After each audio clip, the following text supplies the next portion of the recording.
नमस्कार, गौरीज ब्लॉग नाशिक या माझ्या यूट्यूब चॅनलमध्ये तुमच्या सगळ्यांचं खूप खूप मनापासून स्वागत। चला सगळ्यांना शुभ संध्याकाळ।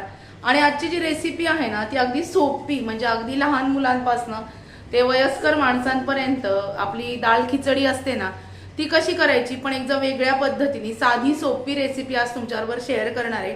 आणि खूप चविष्ट होते एकदा माझ्या पद्धतीने। प्रत्येकाच्या पद्धती वेगळ्या असतात आणि छानच असतात, पण एकदा ह्या पद्धतीने करून बघा, खूप छान होते। अगदी तोंडाला, आजारी माणूस जरी असेल घरामध्ये, आजारी कोणी असेल तरी तोंडाला चव येईल अशी छान दाल खिचडी करूया। चला सोप्या पद्धतीने दाल खिचडी कशी करायची, अगदी छोट्या मुलांपासनं किंवा घरात कोणी वयस्कर माणूस असेल किंवा आजारी असेल, तोंडाला छान चव येईल त्या पद्धतीने दाल खिचडा कसा करायचा ते दाखवते। दाल खिचडी आता याच्यामध्ये साधारणतः तेलातल्या 2 पळ्या तेल मी घातलेलं आहे। याच्यामध्ये आपल्याला घालायची आहे थोडीशी मोहरी तडतडली की आपल्याला थोडेसे जिरे घालायचे। मोहरी आणि थोडेसे जिरे,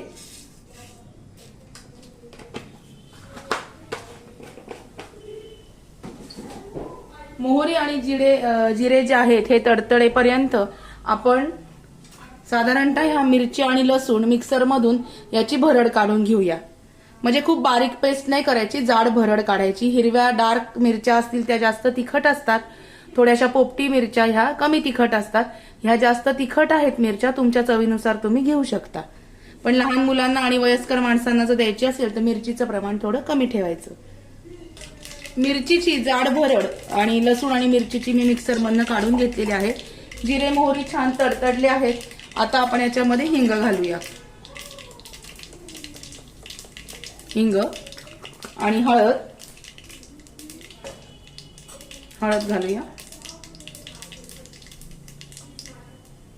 आणि नंतर हे जे वाटण आहे लसूण आणि मिरचीचं, हे वाटण आपल्याला फोडणीमध्ये घालायचंय।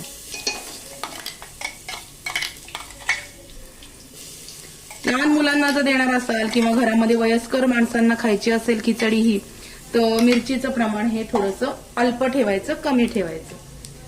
हे याच्यामध्ये छान परतून घ्यायचं। हे परतलं गेल्यानंतर आपण याच्यामध्ये घालणार आहोत कढीपत्ता। लसूण आणि मिरची छान परतली गेली, आता याच्यामध्ये कढीपत्ता घालायचा, खमंग परतायचं ते। आणि साधारणतः पिवळी मुगाची जी डाळ असते ती घ्यायची आणि इंद्रायणी तांदूळ घेतलाय, म्हणजे खिचडी छान मऊसूत होते। 2 ते 3 पाण्याने डाळ तांदूळ धुवून घेतलेला आहे आणि आता हे आपण याच्यामध्ये घालूया। छान मस्तपैकी हलवून घ्यायचं। फिकट पिवळ्या रंगाची खिचडी करायची, खूप जास्त हळद घालायची नाही। ही खिचडी फिक्क्या पिवळ्या रंगाची चांगली लागते। आता आपण याच्यामध्ये पाणी घालूया। 1 वाटी तांदूळ असेल तर 2 वाट्या पाणी घालायचं। 2 वाट्या तांदूळ असतील, डाळ तांदूळ 2 वाट्या असतील तर 4 वाट्या पाणी घालायचं। याच्यामध्ये आपण हे पाणी घालूया।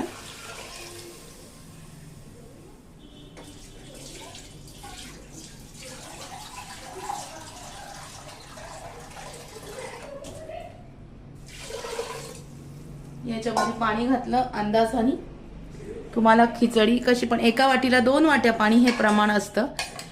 आता हे झाल्यानंतर याच्यामध्ये आपण घालणार आहोत थोडीशी धण्या जिऱ्याची पावडर, धणा जिरा पावडर, म्हणजे खिचडीला छान असा स्वाद येतो। आणि आता आपण घालणार आहोत अंदाजाने मीठ।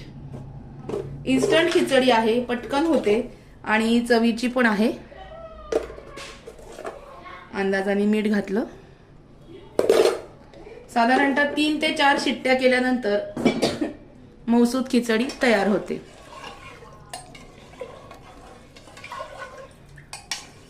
हे बघा, आता मी याला झाकण लावते आणि आपण याच्या साधारणतः 3 शिट्ट्या काढून घेऊया।